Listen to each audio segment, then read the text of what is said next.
ৰাতিপুৱা মোৰ শুক্লাই চেৰফান এতিয়া নাগৰিজলি খালিংগড় 3 নম্বৰ মিটিং ননৈ চেৰফাঙত আৰু এখন মিটিং আছে। ৰাইজৰ উৎসাহ উদ্দীপনা যথেষ্ট। এইবাৰ BTCত বিজেপিৰ চৰকাৰ হ'ব তেনেকুৱা এটা বিশ্বাস আছে। ইলেকশ্যনলৈকে সময় আছে, আমি কষ্ট কৰি যাম। গোটেই কেইখন মিটিংটো মই কৰিব পৰা নাই। 20 তাৰিখে এটা আন্দাজ গম পাম, কিন্তু য'তে গৈছোঁ তাতে ৰাইজৰ বহুত ছাপোৰ্ট আছে এইবাৰ। ছাৰ, বিদ্যা সিং ইংলেঙৰ বিৰুদ্ধে যৌন নিৰ্যাতনৰ অভিযোগ এটা উঠিছে।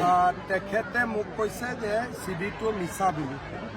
আমি ফৰেনচিকত দিছোঁ, চাই ল'ম আমি। যেনেকুৱা বাকীবিলাকৰ ঘৰত টকা পালে যি ব্যৱস্থা কৰোঁ, জেলত থাকিব। বেলেগ কি ব্যৱস্থা কৰিব? জেলত চাকৰি আজি বা কালি যাবই আৰু। ছাৰ, SIRটো খেলি মেলি হ'লে সুপ্ৰিম কোৰ্টে বন্ধ কৰি দিম বুলি কৈছে। আমাৰ লগত ইয়াততো SIR কথা নাই, এতিয়া BTCৰ ইলেকশ্যনহে আছে। SIRটো ছাৰ, SIR আমাৰ অসমততো হোৱাই নাই, গতিকে অসমত তাৰ প্ৰাসংগিকতা ক'ত আছে? অসমততো SIR অহাই নাই, গতিকে নাহা বস্তু এটা আলোচনা কৰি কি হ'ব? ওদালগুৰি জিলাত ছাৰ গৌৰৱ গগৈয়ে মাৰাথন প্ৰচাৰ চলাই আছে। খুব ধুনীয়া। আপোনালোকে লগত থাকিব, সাহস দিব। আপোনালোকক দেখা পালে তেওঁ অলপ শক্তি পাব, কাৰণ গ'লেতো পাব্লিক দেখা নাপায়। এটলিষ্ট আপোনালোকক দেখা পালে ভাল পাব। ছাৰ, গৰিয়ামৰীয়া দেশী লোকসকলে আজি অৱস্থান ধৰ্মঘট কৰিছে। কৰিব লাগে আকৌ ধৰ্ণা, খালি শান্তিপূৰ্ণভাৱে। কংগ্ৰেছে কেইখনমান আছে? এতিয়ালৈকেতো শূন্যত আছে। মইনো কেনেকৈ ক'ম, আপোনালোকে জানিব। UPPL BPF চবৰ লগতে মোৰ ভাল, চবৰ লগতে। কাৰো লগত বিজেপি, কাৰো লগত বেয়া নাই। ছাৰ, অহাকাইলৈ দেশৰ PM প্ৰধানমন্ত্ৰীয়ে বাৰ্থডে কৰিব, কিন্তু এই ক্ষেত্ৰত বহুতে কৈ আছে যে তেখেতে 75 বছৰৰ পিছত মানে কি আৰু যাব লাগে ৰাজনীতিৰ পৰা। কিয় যাব লাগে? বহুতে কৈ আছে।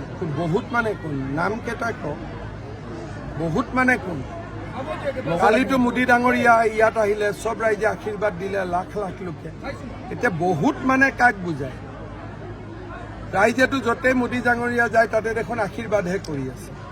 গতিকে বহুত কেইজনৰ নাম কেইটা ক'লে মই উত্তৰ দিব পাৰিম। ছাৰ, ওদালগুৰিত কেইখন আসন হ'ব? ওদালগুৰিততো মইতো নাজানো ওদালগুৰি বুলি, কিন্তু আমাৰ ইয়াত যিসকলে লাগি আছে সকলো আসনতে জিকিম বুলিয়ে কৈ আছে দেখোন, য'ত য'ত কণ্টেষ্ট কৰিছে। ছাৰ, গৌৰৱ গগৈ এখন ভাষণত কৈছে বিজেপিয়ে UPPLক ব্যৱহাৰ কৰিলে আকৌ BPFক ব্যৱহাৰ কৰিব নাই। বিজেপি UPPLৰ লগতো আছে, BPFৰ লগতো আছে, আৰু আমি আগৰ পৰাই আছোঁ। 2003ত কোনে BTC চুক্তি কৰিল? 2019ত BTR চুক্তি কোনে কৰিল? আমি ব্যৱহাৰ কৰিলোঁ নে তেওঁলোকক সন্মান দিলোঁ? ব্যৱহাৰ আৰু সন্মান ব্ৰিটিছ মানুহে বুজি নাপায়। এইটো হ'বৰ কাৰণে অসমীয়া মন এটা থাকিব লাগিব। অসমীয়া হৃদয় থাকিলেহে বুজি পাব যে ব্যৱহাৰ আৰু সন্মানৰ পাৰ্থক্য কি। এতিয়া ল'ৰা ছোৱালীয়ে ফিৰিংগি হৈ গৈছে, তাক আপুনি আৰু কি বুজাব? BTCৰ গাড়ীখন আমি বিচাৰোঁ, আপুনি দিবনে নাই লাইচেন্সখন? আমি বিচৰাটোহে ক'ব পাৰোঁ, জবৰদস্তিটো একো নহ'ব। ছাৰ, ড্ৰাইভাৰজন ঠিক হৈছে নেকি? ছাৰ, ড্ৰাইভাৰো ঠিক আছে। আপোনাক নাই নাই, ইয়াক ঠিক। ইমান কষ্ট কৰে, ৰেডি হৈ থাকিব। এইবাৰ সাংবাদিকৰ পৰা দিম ড্ৰাইভাৰ। ধন্যবাদ ছাৰ। হ'ব ছাৰ। ঠিক আছে।